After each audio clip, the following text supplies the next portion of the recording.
Hello good morning students. ఈరోజు మనం ఈ వీడియోలో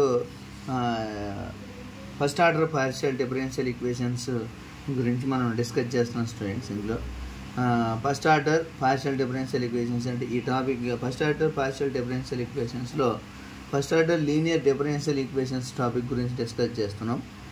ఇందులో కాబట్టి first order linear differential equations. What is first order linear differential equations? చెప్పండి students, what is first order linear differential equations? An equation of the form P into P plus Q into Q equal to R is called linear equations. అందులోనే మనం Lagrange linear equations method గురించి discuss చేస్తున్నాం students. ఇందులో Lagrange linear equations. What is Lagrange linear equations? Lagrange linear equations అంటే ఏంటి? An equation of the form P into P plus Q into Q equal to R equal to 0 is called Lagrange linear equations. Okay students, Lagrange linear equation. What is Lagrange linear equation?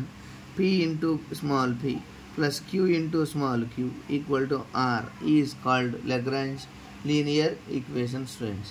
So మనం first identify చేయాలి students. ఇందులో what is capital P?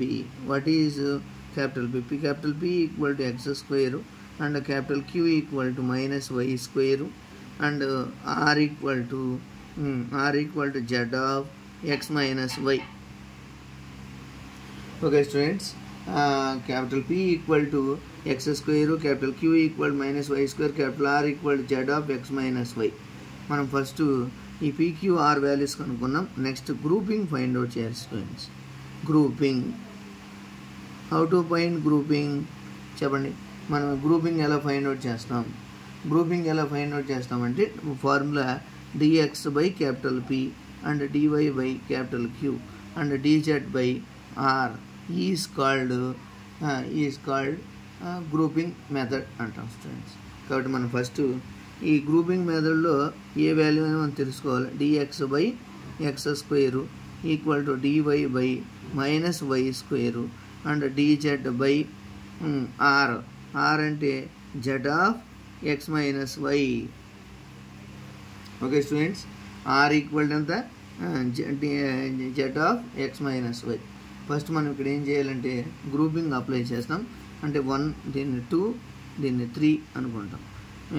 Okay students, కాబట్టి మనం first auxiliary equation, వీటిని auxiliary equation మెథడ్లో solve చేస్తాం. Auxiliary equation మెథడ్లో solve చేస్తాం. నెక్స్ట్ గ్రూపింగ్ మెథడ్ ఇలా అప్లై చేస్తాం. కాబట్టి these employees now 1 equal to 2 చేస్తాం స్టూడెంట్స్. 1 ఈక్వల్ టు 2 చేస్తాం. dx by x square equal to dy by minus y square.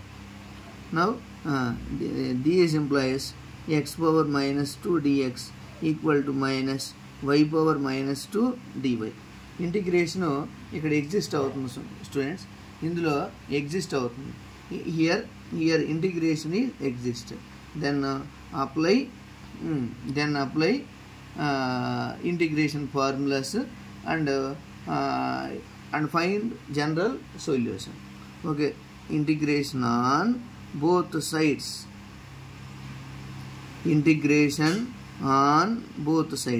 Integration of x power minus 2 dx equal to integration of y power minus 2 dy equal to integration of x power minus 2 and x power minus 2 plus 1 by minus 2 plus 1 equal to minus y power minus 2 plus 1 by minus 2 plus 1 plus c.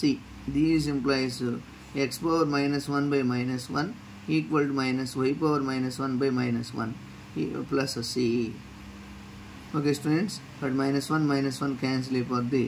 దీన్ని multiplication చేసామనుకోండి 1 by x equal to 1 by x equal to 1 by y.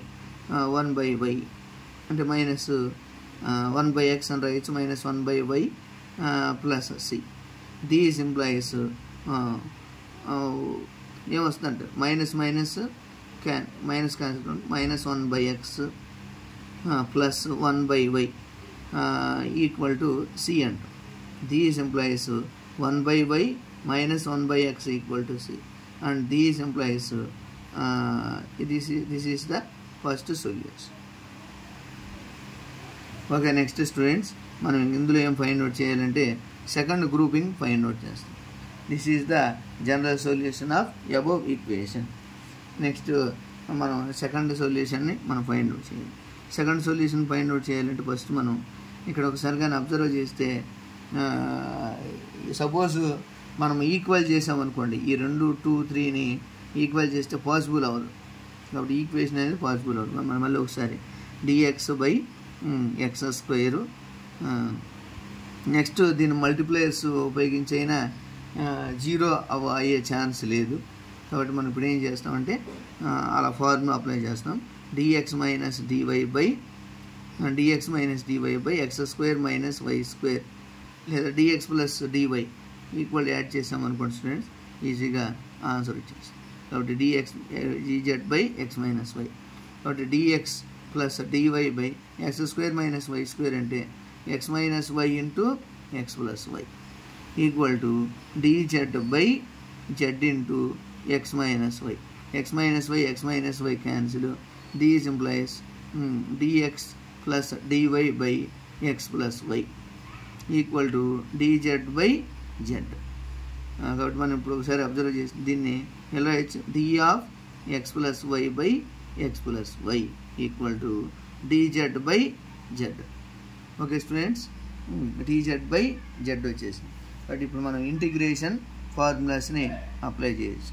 Now integration on both sides.